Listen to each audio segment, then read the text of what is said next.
Hello and good afternoon. Welcome to Leadership Development with Agility with myself and Arif. Hello, everyone. Welcome back. It's been a while. I don't even know when we last were here, but it's good to have you all with us again. Arif, it was 2 weeks ago, 2 weeks and ago. we've been so busy that you probably can't remember, can you? Right? No, it's I a can't. nice one. But thank you. Thanks for joining.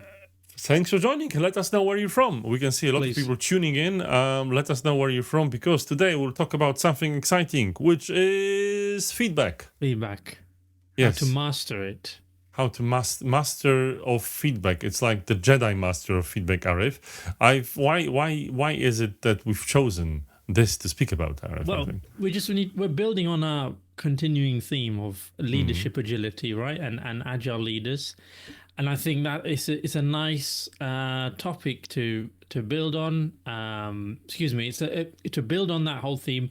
One of the key attributes, or a really important attribute to any leader, I suppose, but definitely for those in the working in a leadership position where they're embodying agility, feedback is essential to that whole idea of continual improvement. So if you want to improve yourself, improve those around you, but improve your own leadership practice, feedback is a critical part of that, isn't that, TK? But yes, and receiving feedback is, but there's also like giving feedback to help model the right behavior. Every leader has to have feedback as one of its most important tools. But before we get into the thick of things, I would like to ask you a question. Thank you for all the people all around the world from very interesting places. Always love to have the diversity. What we're asking is, we know where you're from, but who are you exactly? So let us know. The way it works is, if you're an L&D professional responsible for developing leaders, put A in the comment. If you're a leader yourself, put B. If you yourself come from the realm of agility, put C. Or maybe you're just a wonderful human being, then put D. Combinations are also appreciated and expected. So thank you so much. Yes, go ahead, Arif. I would stretch A to be anyone in HR as well. Yes. We're doing a bit of a stretch. Okay, so I managed to stretch it in the slides next time. But let us know. We'd love to know who you are, and we can see a lot of wonderful comments coming. Thank you so much. A lot of wonderful A's. Lovely to see that. So let's go, because feedback is actually quite important. So our feedback is to be on time. Yeah. So why is it so problematic for many leaders? You wouldn't be here if you thought feedback is an easy thing.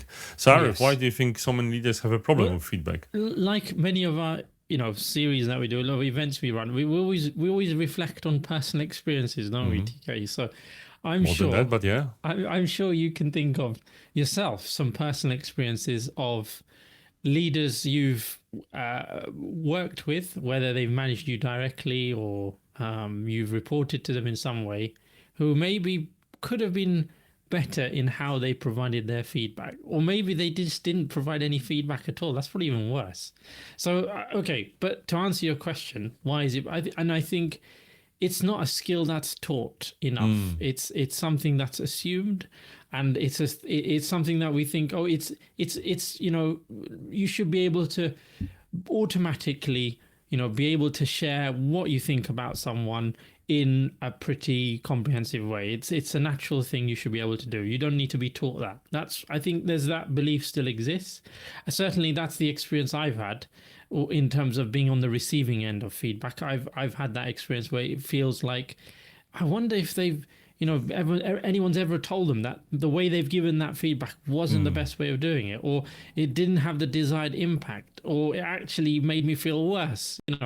I've had those type of experiences. I don't know about you, TK, but that's what I think. Yes, I had these experiences too. It's interesting, as you say, Arif, that you struggle with that. I'm a difficult person to give feedback to, as you can imagine, possibly, right? Arif is trying. It is a fact. I struggle. It's like knocking a wall sometimes. But anyway, go on, TK. Carry on. It's like so being open about it. This is where my personal experience comes in, and also helping others give better feedback. I think with my personal experience, with my experience as a leadership coach, on top of it, I know that the most important element of giving feedback is how you show up yourself and how you can reflect on yourself. If you have a TK at the other side of the table or the screen, it might be difficult, but you have to figure out what's difficult for you in it. And feedback is not only given but received. But receiving feedback is probably going to be another episode. Today we're talking more about giving feedback. So another question I will have, as always, I'm opening with questions, is Arif, why is feedback so important in agility? Well, I touched on it earlier, and this is part of what we're focusing on right now, and well, we have been, but really much more now is this idea of, if you're agile leadership, a leader who embodies some of these agile attributes and behaviors, then part of that is this building a culture of continuous improvement, continuous learning, this idea of testing and learning, inspecting and adapting, all these words that describe the idea of improving, right? It's the idea of you learn something, you take something on, you improve on it. And I think if you're trying to build a culture in your organization where that is the norm, then you need to be able to master feedback, to be able to help your team members be even more effective in how they promote that culture and even reinforce it. So it can't just come from you, right? So if you want your whole team to embody all of that, where the continuous learning is part of the norm, and continuous improvement is part of the norm, then you've got to, I think, master the ability to share feedback in the right way, so people feel comfortable, they feel at ease, they feel trusted, they feel acknowledged, they feel empowered in what they're doing, that they know that their manager's got their back or their leader's got their back, because we're trying things out, we're testing things out, we're constantly pushing the envelope, we're pushing the boundary, and if I have someone who's behind me encouraging me, then I can do that and not worry about how he's giving me feedback or what he might say if I get this wrong, etc., etc. I think that's the critical thing from a leadership agility point of view. And when it comes to agility, it's usually people working quite rapidly, right? So if you can't deliver timely feedback, if you really struggle with that, it would be hard to follow value, which is like the first pillar of agility, which is the North Star of value. But more about that later on. I think, if you're an agile leader, feedback is one of your main tools, because you need to reflect upon yourself and help others reflect upon themselves.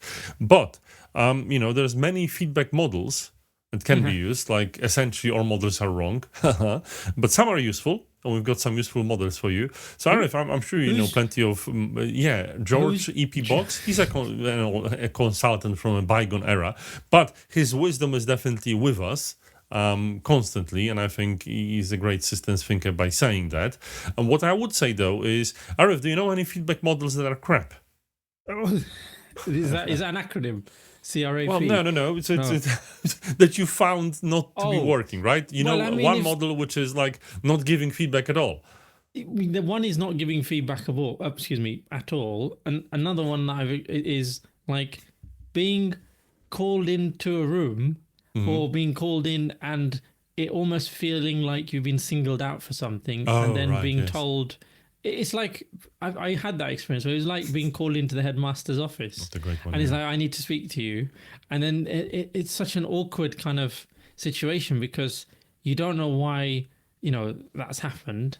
And then there's this kind of one-way kind of conversation at you of all the things that manager or leader thought or thinks you've not done very well, rather than, let's have a conversation and let me try and understand what happened on this occasion or whatever, and let's walk through how this could be better. It was none of that. It was just like a one-way kind of like that. It was worse than feedback. So that's I can imagine, right? It's just proper in being. But what I would say about somewhat controversial words, I think Kelly, you've captured it. The famous third sandwich is a model that we wouldn't recommend. Don't do that one either. It's like, okay, so the way it works is you've got a positive piece of information to manipulate the person that you're giving feedback to. Then you've got the actual feedback and a bit of positive information afterwards, so the person forgets. Yeah, exactly. What were people thinking when inventing this model? I was like, how do you expect that person you're relaying that to think, or to even proactively take that away and do something with it? Because they're left mentally like, Hold on a minute. You just criticized me, but you also said something really positive. So I'm really confused. What exactly do I need to do differently? I think this isn't necessarily a feedback model. It's a coping mechanism for people giving feedback, because you feel, oh yeah, I'm going to care for this person. I'm going to give them this sandwich, and it will all be okay.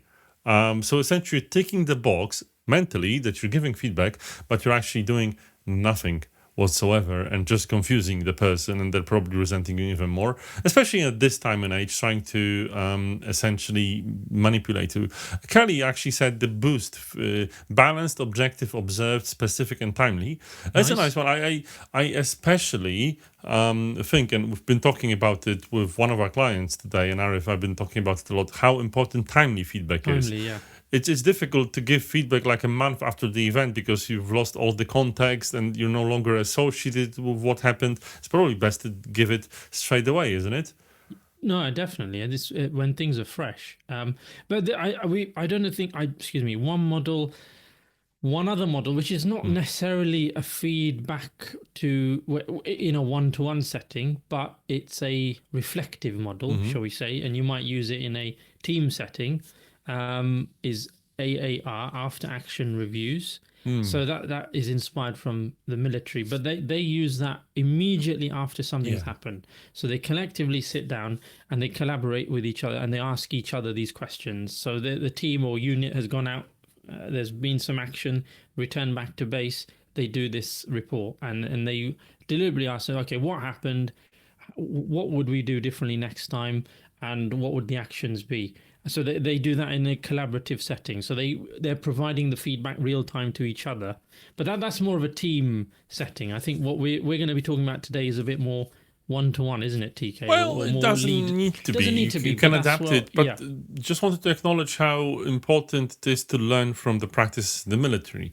And I think people think, oh, military is so old school, so traditional. But it's not true, because these wonderful people in the current day and age spend a lot of time reflecting on the way they operate. And they just operate very sparsely when they actually need to do an action, they need to be in combat. But mostly they're preparing for it, drilling for it. So this is why military is incredibly effective and incredibly efficient. And, they need to these things not to get hurt and for other reasons which are obvious. But, okay, let's talk about the model that we wanted to talk about today. We've listed a lot of models and talked about them, and they all had fancy names. But there's a bit, also from the military, they like these 3-letter abbreviations and such, right? So what if something doesn't have a great name? There's the face feedback model. Okay. Yes. Feedback model. Not the greatest name whatsoever. Now, it's an acronym, right? That's an acronym indeed, and it's rarely used because it doesn't have a pretty name. It's awful that it isn't, because I've learned it when I was actually living in Poland, and I've learned it via a Polish acronym, which is much better, which is called FUCO. FUCO. Yes, it's much easier to remember. Like, you've got this Foucault logo over here, and it represents the method. So a lot of people in Poland know this beautiful Foucault method, and everyone else is like seeing whatever, I'm not saying feces, and thinks that's awful, right? But it would be a shame if there is a nice feedback model. If anyone was eating some food while TK was talking, that I apologize. Yes. So you can imagine it as a Foucault model, which is a much nicer name. Yes. So we've talked about certain kinds of sandwiches, certain kinds of feedback models. We're centering around a certain topic today, but hey, it is what it is. So why do we like this model? Because it's based on Marshall B. Rosenberg's nonviolent communication. Nice. Which we talked about last time, didn't we? We did, right? So now it's practically putting it into a feedback model, which I think this particular method is very effective for. So let's go with the first, which is the F, like the facts. All right, so the facts is, what is it that you can see, hear, touch, feel? Even temperature is another sense we have, obviously, not to or balance out. We don't only have 6 senses, we have more. But just wanted to say that, what are the undisputable facts about the situation you're giving feedback about? So what can you observe? What actually happened? That kind of thing, right, TK? Yes, in various other models it's called observations. Yeah. But it's just important to say it's facts because they need to be undisputably true. And everyone can, agree that that happened. So we can't use Donald Trump style alternative facts then? No. Not allowed. And if you remember, for instance, hopefully you don't remember the Soviet Union in the 80s, it's like the reactor exploded in Chernobyl and they all claim something else happened, right? So this has a long tradition with various leadership styles. But I'm sure there's things that have happened if someone has said something, or if something has been done, or if something happened, it's just important that we state the fact. That's an undisputable fact. Because if someone wants to dispute fact, let's talk about that, right? If you think that it's not the reactor that exploded, but maybe Mickey Mouse came in and made a sound, let's talk about it so we establish the facts before we move forward. It's really important because one thing you don't want to have as you're giving feedback is a dispute about what actually happened. Let's settle that before and only then move to feedback, which will go into the next stage, which is E for emotions. Well, that's a surprising one, isn't it, Arif? Yeah. Normally we get told not to use emotions or hide them or be really careful about how you share your emotions, right? That's the typical. Don't get emotional. Don't get dramatic. No one cares. Yeah, exactly. Don't get emotional. Typical kind of. Yeah. You've heard about that. So. Well, we did, yeah. But it's interesting, and being dramatic and talking about emotions are two different things. Right, so the important thing to understand is first, one thing about emotions, empathy is you have to understand your own emotions and the emotions of others. And we need to acknowledge what is the emotional state we're all in. So if a certain fact, like the explosion of the Chernobyl nuclear reactor, caused an emotion for you, which is fear, dare I say dread, it's probably best to discuss it because I think it's an important element of the feedback. And why do you think it might be, Arif? Well, I mean, if simple fact, I think I'm sure many of you have heard this one already, heard this or before. I think is if you don't share how you feel, then you're not really going to be able to address the root cause of whatever's happening for you, right? So, I think it's quite straightforward. It is, but there's also more. So if you don't expose how you feel about the fact that and the situation you've just listed, how will the other person know what's the gravity of the situation for you? True. Right? So the important thing is, if you're deathly afraid of radiation poisoning, I'm sticking with this example somehow, you might as well say it. Right? It's just important for us to understand with empathy what is it that you have? So, if, for instance, I don't like something happening, someone acting in a certain way that we've factually established has happened, I'm going to share how I feel about it, right? And, not what I think, how I feel internally. There's one more thing, Arif, when it comes to feelings, which is because they're your feelings, it's hard to dispute how you're feeling. True. You can't, say, you can't challenge my God. Yeah. The reactor has exploded. I'm afraid. No, you're not afraid. I can't say you're not afraid because you are. It's your feeling. Yeah. But an important thing to consider here is don't comment on other people's feelings if they haven't shared them. Yeah. Well, it's probably best not to comment on other people's feelings because they're their own. But it's many people actually try to presume other people's feelings, which is probably not what they should be doing. All right, so we're on the second letter of the Foucault model, as the U in Polish, but I'll spare you the Polish pronunciation. The next one is consequence, C. Yeah, so the consequences of a reactor exploding are probably quite severe. So what do you think consequences are about in this model, Arif? I wonder, so I'm new to this, so forgive me, but I'm wondering whether the C here is referring to consequences of not acting on my emotions, or as in, if you ignore my emotions and how I'm feeling about this, what's the consequence going to be? Is that what it's about? I'm so angry even if you ignore it. Where's I'll get the scissors. Yeah, no violence, please. No violence, please. Well, it's non-violent communication, so we're not doing that. The consequences of the facts that have just happened. Right? Okay. So by facts, we understand that something happened. Yes. After action, so I took and shot my own foot. Why am I getting violent metaphors? Or I, misspelled an important word. And there are consequences. it's important, so as a person giving feedback, to let the person receiving feedback know what are the consequences of this. It might be because I don't like people misspelling things, or it might be that our clients have seen how we've misspelled things and they think we can't afford a spell checker, so why should they pay us so much? Or we're not using AI and we're old fashioned. which is another thing. It's important, actions have consequences, and I think a lot of leaders try to, I'm not saying sweep it under the rug. What they're trying to do is they're trying to shield the people that are looking up to them for leadership from the consequences. They don't need to know about it. It's my pay grade. But I think it's important for everyone to acknowledge and understand. They might not, because they might not have the knowledge, the consequences of their actions. So that's an important one. And the final one, the final E, there's a couple of E type thingies, which is expectations. My favorite one. What do you think is my favorite, Arif? You know that? What, you have high expectations? That's a low ball, Arif. You know that.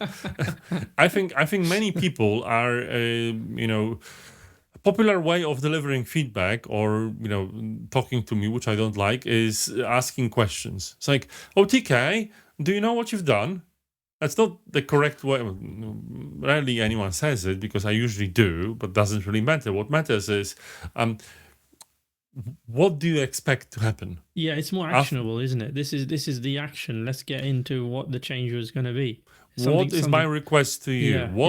How do I want you to change? What am I expecting from you? Yeah. And I think the word in Polish used is actually expectations, and I think it's quite clear, because if you're giving feedback, you have an expectation that something will change, a different behavior will ensue, and so on. Yeah. Is this like other models where you see something along the lines of, what's the request I'm making of that person? Is it similar? It is quite similar, if not the same. But I like the word expectations better. Okay. Because it addresses directly what I think needs to be addressed, which is, as a leader, you have expectations, right? So so you have different feedback methods, different feedback models, and it's not necessarily only a peer-to-peer model. It's designed for leaders, which I think is quite important to acknowledge, isn't it? Yes, no, definitely. And I think when you're in a position of influence, power, however you want to describe it, like this, I think being very direct in this way sets a particular tone, isn't it? Look, not only is it you expect from us as maybe people under you, but we also have the right to expect things of you as our leader. For instance, I think there's something there in that two-way nature that I like about it. It's a very good point. And I think, talking about now requests, invitations, they're important words, but maybe they're just pussyfooting around the very important thing, which is in the root of it. There's an expectation we have. Yeah. And you're right. It can be both ways. I just had a thought. I know we're coming towards the end, and I don't know if our viewers are thinking about this as well, because we have viewers from all around the world. So I'm curious if this is something you're thinking about, which is culturally, there's cultural differences in terms of how work happens all around the world, of course. And so I wonder if this particular model is something you might be interested in, or you might think, not sure if that might work in the kind of environment I work in, whether it's the country I'm in, or the type of company I work in, whatever it might be. I'm curious. I don't know, Tigger, just something that came to me and occurred to me. Well, I think it's very valuable. So why do you think it might not work? What do you think will stand in its way? Well, I was just thinking about that expectation one, for instance, that last point, right? So that direct, very directive kind of word may be a bit too confrontational in some working cultures. Maybe in other working cultures, it's not the norm to then make demands or make requests of leaders. That could be just a very common pattern in that part of the world, or that company, or whatever. So I was just reflecting on that. I don't know what. No, it's a very good one. And I think Kelly also said, how do you define a reasonable request? Yeah. Yeah. But why do we think a request should always or needs to always be fulfilled? It's an expression, right? It's just an expression. It's just an expression. I would like it to happen. I would like to get, a pony. It doesn't mean that I'm getting one. Now, depends on your leadership culture. If you have a culture based on trust and safety, the person looking up to you for leadership may comment on your request, may say, well, dear leader, it's not something I can accommodate due to various reasons. But at least we're starting a conversation.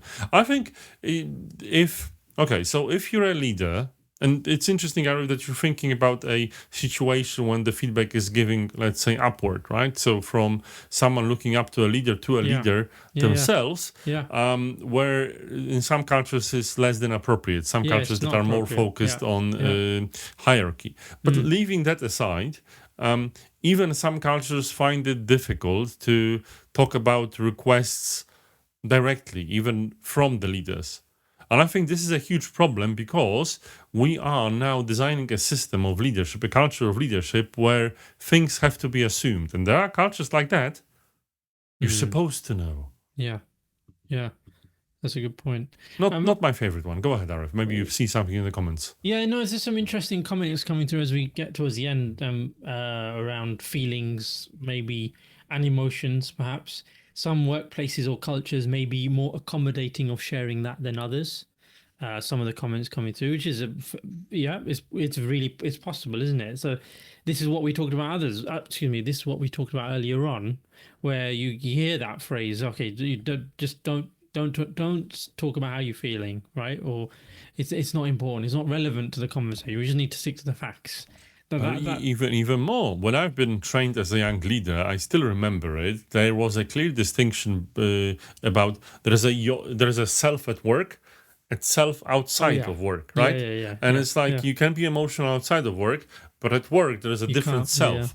And if you work in an organization like that, I am sorry. And I hope that your culture will evolve with a general evolution of the culture outside.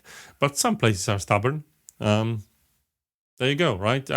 I think that a workplace culture is everyone's responsibilities. If you don't like your workplace culture, it's up to you to make a small dent in it. Go ahead, Arif. And I think this is to another point that Kelly's mentioned around feelings are out of scope in some settings and for some individuals. And she's making a link to psychological safety and trust in that organization. So, but perhaps that's possible. That is something I alluded to earlier on as well, which is, if you're trying to create an atmosphere as an agile leader where you want people to continually improve, to test and learn, try new things out, experiment, blah, blah, all of those good things that agility calls you towards, then you need that environment where everyone feels comfortable. They need to feel safe, that they can do all of those things.